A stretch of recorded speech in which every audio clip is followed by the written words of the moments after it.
हंसा करो, हंसाया करो। बागेश्वर धाम अपने बाप का घर है, आया जाया करो। अपनी जिंदगी में एक बात तुम नोट कर लो, बहुत आगे बढ़ना है तुम्हें। जिंदगी में स्ट्रेस से मुक्त होना है, तनाव से मुक्त होना है, डिप्रेशन से दूर होना है। अपनी जिंदगी में तुम जहां हो उसी में हंसी खोजना प्रारंभ कर दो, उसी में अच्छा देखना प्रारंभ कर दो, तुम कभी डिप्रेशन में नहीं रहोगे। चलिए, हमने लिखा, आप पूछें, जो पूछेंगे वो है परिचय। कोई सवाल नहीं था गुरुजी, बस आपके दर्शन हो जाए और राघव परिवार से जुड़ा हूँ, हमें पता दर्शन होगा। अच्छा, क्या होगा? ठीक है, कोई प्रश्न नहीं, आशीर्वाद लेने आए, परिवार पर कृपा बनी रहे, ना कोई समस्या बोलेंगे। नमो राघवाय परिवार से है।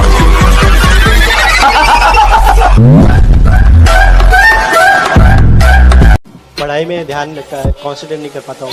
ठीक है, क्या पढ़ाई कर रहे हो आप? BSc IT। IT, ठीक है। और कोई प्रश्न? मम्मी का पेट में थोड़ा प्रॉब्लम है। ठीक, हम ऐसे कैसे माने कि आप ही अंकित हैं? तो हमारे इस पर्चे में आपके पिता का भी नाम लिख कर आया है। क्या नाम है? संजय। पढ़िए। कैरियर का प्रश्न है, IT कर रहे हैं, मन उच्चाटित है, उच्चाटन हटेगा, मन शांत होगा, मनोरथ पूर्ण होंगे, माँ को पेट दर्द ठीक होगा। आपके पिता का नाम संजय है। जय श्री राम। कल कहा था, आज हम फिर कहते हैं, भारत में और दुनिया में जितने भी पंथ हैं, उस पंथ के जितने महंत हैं, सनातनी नहीं, सनातनी छोड़कर दूसरे धर्म के जितने भी हली उल्लाह वाले हैं, वो बागेश्वर धाम का मुकाबला कर ले, हम उनको गीला करके भेजेंगे। इतना हमें बल अपने हनुमान जी के ऊपर है। हम उनके एक एक दाग बताएंगे कि उन्होंने कौन कौन सा कांड किया है और उनके शरीर में कहां कहां दाग है, ये बताने की क्षमता हमारे बालाजी रखते हैं।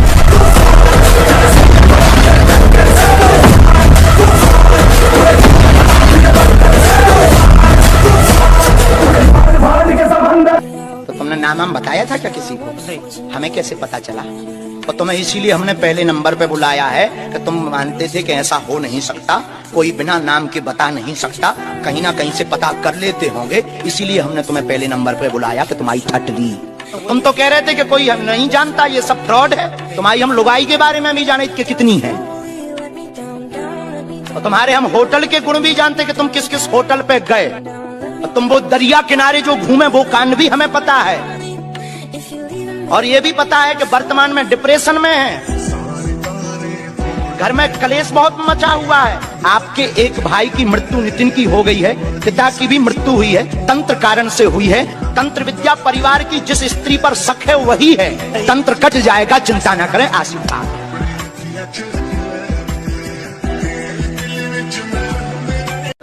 एक सज्जन की आदत थी, रेलवे स्टेशन पर नौकरी करते थे, धीरे धीरे उनका रिटायरमेंट का समय आया, सोई अब बड़े खुश, बोले महाराज 6 महीने बाद अब तो रिटायरमेंट है, फिर तो कभी झांक के नहीं आना है रेलवे स्टेशन, इतने पक गए। 2 महीना बचे, 1 महीना बचो, धीरे धीरे रिटायरमेंट हो ही गई।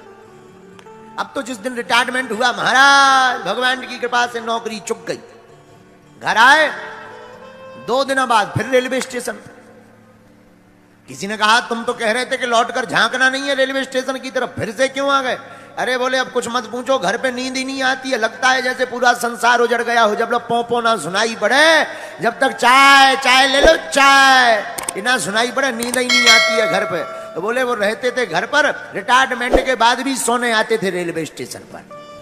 आज ही गांठ बांध लो, हम 12वीं तक पढ़े हैं और BA प्राइवेट करे हैं, लेकिन स्कूल ही नहीं गए ढंग से, गड़बड़ हो जाता था। मास्टर कहते थे तुम मत आया करो, हमने कहा नाम कट जाएगा, बोला तुम्हारा नहीं कटेगा। सच बता रहे, व्यासपीठ से झूठ नहीं बोल रहे। हमने रामायण रोज पढ़ी अपनी माता जी की आज्ञा से, आज तक कभी भी फेल तो ठीक है, डिक्टेंशन तो ठीक है, आज तक 60% से कभी कम मार्कशीट नहीं बनी।